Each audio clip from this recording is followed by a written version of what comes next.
Nah, di sana disebutkan di dalam hatinya, barang siapa percaya kepada kekelapan, sudah jawabannya di situ, yaitu barang siapa percaya kepadaku seperti kata firman dari dalamnya akan mengalir air hidup, ya. Yang dimaksudkannya ialah roh yang akan diterima oleh mereka yang percaya kepadanya. Itu dia. Jadi dalam Alkitab itu ada dua arti tentang air. Yang pertama yaitu firman Kristus, dan yang kedua adalah Roh Kudus itu sendiri. Itu dia bekerja seperti aliran air. Ya, jadi dia seperti aliran air yang selalu memuaskan kehidupan umat-umat yang percaya kepada Tuhan. Jadi ketika saudara dan saya datang kepada Tuhan dan Roh Kudus itu ada dalam kehidupan kita, maka kita akan selalu dipuaskan, sama seperti manusia yang membutuhkan air itu.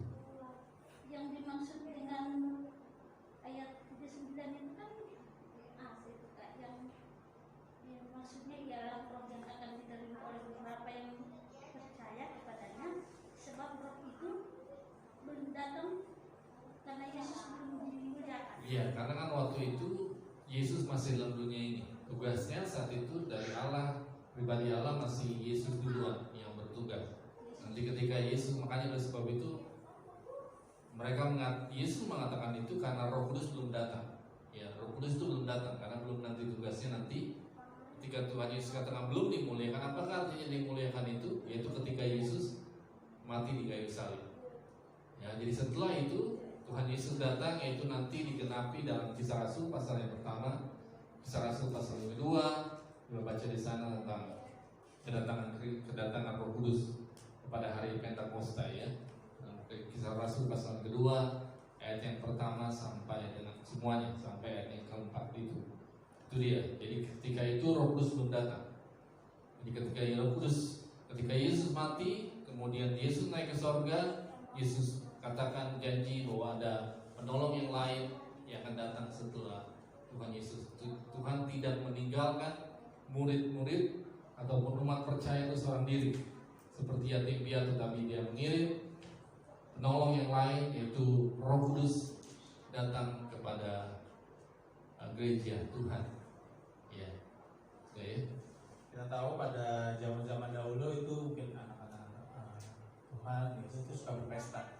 Dan ketika berpesta itu mungkin ada minum anggur atau sering dituliskan itu anggur yang memabukkan. Mungkin enggak kemungkinan juga zaman dulu seorang suka pesta suka mabuk. Dan juga banyak ibu-ibu juga pakai bir atau alkohol segala macam untuk makanan. Dan pertanyaannya, apakah sekarang ini kita ketika meminum anggur atau bir atau segala macam atau mungkin dalam makanan, apakah itu perbuatan yang berdosa atau menyimpang dari Tuhan? Ketika mungkin bir juga ada salah satu tujuannya untuk kalau orang-orang di luar itu menghangatkan badan. Tapi kan kalau di sini kan kalau kulturnya kurang. Tapi kalau dalam Alkitab apakah memang dilarang bir atau dilarang untuk penggunaannya untuk mungkin ibu-ibu yang suka pakai semacam alkohol untuk masakan ada juga. Kira-kira itu. Ya. Kalau misalnya dulu zaman dahulu sebenarnya juga penggunaan bir itu sebenarnya dilarang. Orang mabuk akhirnya melakukan kebiasaan dosa-dosa itu, ya. Sering mereka berkelahi, sering mereka membunuh orang ataupun melakukan hal apapun yang berdosa pada Tuhan. Jadi Tuhan melarang hal itu. Jadi ada tujuan penting. Jadi dilarang hal-hal seperti itu. Dan kemudian orang-orang yang mabuk pada saat itu kebanyakan untuk kesenangan mereka. Bahkan juga orang-orang penyembah berhala sering mabuk-mabukan, ya. Nah, apakah diperbolehkan bagi orang untuk minum anggur, ya? Minum anggur itu boleh tidak orang-orang Kristen? Ya betul, boleh sebenarnya. Rasul Paulus pun di dalam 1 Timotius pasal yang ke-5 ayat 23, kita baca di sana. 1 Timotius pasal yang ke-5 ayat 23. Ini 1 Timotius pasal 5 ayat 23 di sana dikatakan, jangan lagi minum air saja, melainkan tambahkanlah anggur sedikit, berhubung pencernaanmu terganggu dan tubuhmu semakin lemah. Itu dia. Tujuan itu adalah orang-orang di sana itu minum anggur. Anggur itu ada obat. Kalau menurut penelitian dalam anggur itu ada obat. Ya, jadi tujuannya untuk minum anggur. Pokoknya sedikit saja, cukup saja sedikit, boleh saudara minum, tapi jangan keseluruhan. Nanti mempermalukan Tuhan dan kemudian melakukan hal-hal yang buruk. Ya, itu saja. Jadi boleh minum anggur seperti saya katakan. Ada orang-orang di luar suka minum alkohol dan kemudian sedikit saja tidak masalah. Tidak, tujuannya adalah untuk menghangatkan badan. Kalau sudah seperti itu, tapi kalau tujuannya untuk mabuk terlalu banyak, itu dilarang oleh firman Tuhan. Kalau hanya untuk tujuan menghangatkan badan, bahkan pun juga firman Tuhan mengatakan minum anggur itu sedikit. Jadi bukan untuk kesenangan, untuk kesehatan. Itu yang dikatakan firman Tuhan. Jadi boleh saja. Kan kata Pak Odi kan kita itu kalau punya kuasa Roh Kudus kan kita menguji. Sedangkan kalau bahasa Roh itu kan kalau memang benar dari Tuhan kan bahasa Roh Kudus itu kan selalu berbeda-beda. Tidak mungkin satu bahasa Roh itu semua orang pakai, ya kan? Katanya kan Roh Kudus itu bisa diajarkan, ya kan? Saat ini saya mau bertanya, bagaimana cara menguji kuasa Roh Kudus? Oke, sebenarnya sudah ada dikatakan ya, cara kita menguji itu kita berdoa sama Tuhan. Terus setiap kali kita berdoa sama Tuhan. Dan yang kedua, kita berdoa kalau bisa tadi yang mau dikatakan thanking dia dalam nama Yesus Kristus.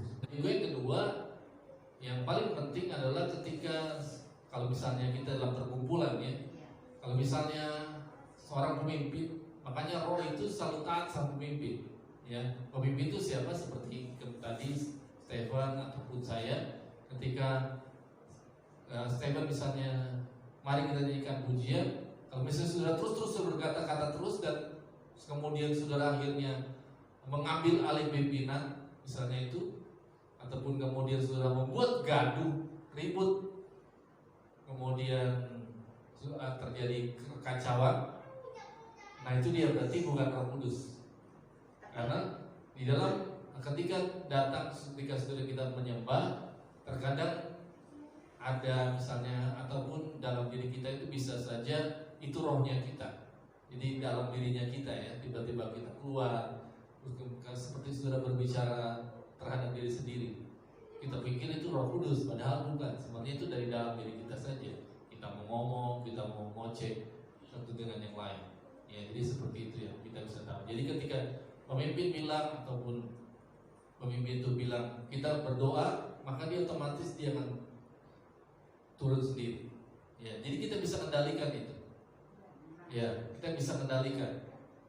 Jadi bahasa Roh itu kan bermacam-macam, iya. kan? Nah, dalam kata ini, ya kita kan tidak bisa mengatakan bahwa itu bukan Roh Kudus yang berbicara, bukan roh dari Roh Kudus, itu kan beda-beda, ya kan? Jadi maksud saya, maksud saya itu apa jamahan kuasa Roh Kudus itu dipenuhkan pada seseorang itu benar-benar dari Allah atau dari Tuhan. ya yang penting sih itu uji dulu dirinya sendiri. Jadi jangan juga kita menjudge seseorang ini bukan Roh Kudus, nggak boleh. Jangan juga seperti itu.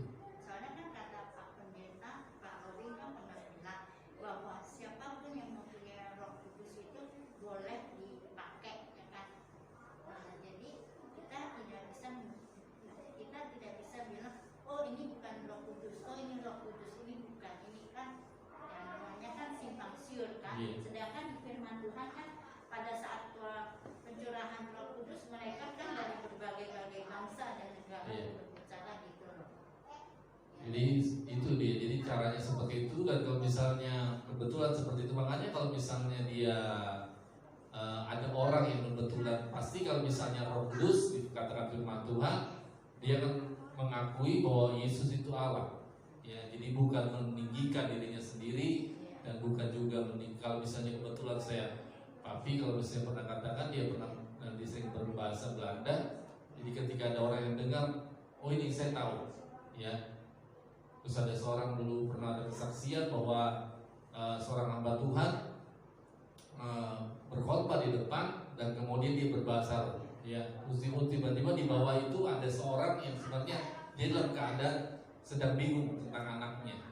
Ya, jadi karena dia bingung tentang anaknya, terus tiba-tiba datang ke jemaat itu, datang dalam ibadah, terus kemudian dengar ada hamba Tuhan berbicara dari depan, menggunakan bahasa yang dia tahu, dan kemudian dia dalam kata-kata itu dia katakan, tenang saja, tidak usah takut, anakmu selamat. Pokoknya kehidupan, pokoknya tenang saja, itu kemudian itu dia. Jadi kalau misalnya bisa diartikan juga, oleh sebab itu kalau saudara, makanya firman Tuhan Rasul Paulus katakan ketika kita berbahasa roh, kita juga menginginkan kita bisa mengartikan. Minta Tuhan mengartikan bahasa saya. Ya. Dan juga ketika kita berbahasa roh pasti kita ada ketenangan. Ya, kalau misalnya kita nggak tenang ataupun kita masih bingung, karena kan itu hubungan kita dengan Tuhan. Ya, jadi kita sedang berbicara Tuhan karena firman Tuhan mengatakan bahwa roh itu mengungkapkan setiap di dalam hati kita. Jadi setiap keluhan-keluhan yang tidak terucapkan itu, roh itu membantu kita untuk kita berdoa kepada Tuhan. Jadi itu saya. Tapi jangan juga kita katakan bahwa ini salah, nggak boleh seperti itu. Ya. Tapi yang pertama tadi tengking, kalau misalnya dia dan kemudian seperti tadi saya katakan tengking, kalau itu bukan dari Tuhan, otomatis dia akan berhenti. Ya, dan juga dia harus taat sama pemimpin. Kalau misalnya saya bilang kita berdoa berhenti, kalau dia tetap masih berbicara terus dan terus saja mengoceh, otomatis dia bukan dari Roh Kudus. Ya, jadi harus hati-hati. Jadi seperti itu. Jadi otomatis kok kita lama-lama kita tahu. Ya, karena kebetulan ada orang yang kemudian makanya suka ada seorang hamba Tuhan yang kadang juga suka melecehkan hal-hal tentang Roh Kudus itu ya. Kalau sudah sering baca ya. Karena hanya 1-2 saja kejadian, kemudian dia menggeneralisasi, kemudian dia sebut secara umum bahwa roh itu salah. Padahal sebenarnya banyak juga, kalau papa saya dan juga saya sendiri tentunya yang lain, betul ada terjadi seperti itu, menguatkan kalau sudah tahu bahasanya, orang itu betulan ngerti bahasanya yang kita ucapkan, otomatis dia mengerti. Makanya roh itu selalu menolong kita untuk mengerti. Jadi enggak. Dan Roh Kudus itu bisa membuat orang menangis apabila. Iya betul. Karena itu ada hadirat Tuhan. Karena dia menemplak kita, ada dosa, menyatakan kebenaran. Itu dia. Makanya kemarin saya sebutkan di dalam ibadah kemarin kan bagaimana roh itu mengubah seseorang sadar akan kesalahannya. Ketika saudara dengar firman Tuhan, kemudian tiba-tiba saudara menangis, bisa itu bekerja dari roh dalam diri kita, mengatakan kamu itu salah. Nah, jadi itu dia. Jadi itu yang kemarin saya tambahkan lagi, bahwa ketika saudara ditemplak dan kemudian saudara sadar, berarti saudara adalah anak Tuhan. Ya, jadi saudara anak Tuhan. Kalau saudara ditemplak kemudian saudara nggak sadar, hati-hati. Pertanyaan, bisa nggak mungkin atau tiba-tiba ada orang mungkin di tengah jalan atau apa, tiba-tiba kayak Roh Kudus gitu. Kan kita nggak tahu, mungkin ada peristiwa tiba-tiba lagi di jalan atau lagi apa, tiba-tiba kayak penuh Roh Kudus apa, atau mungkin itu cuma kesurupan doang, atau saya nggak tahu. Apakah ada nggak kasus ini benar?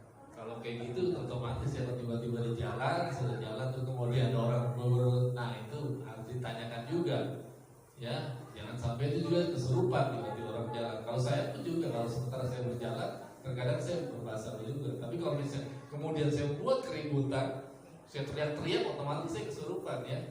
Jadi nggak boleh itu, kita harus juga gitu.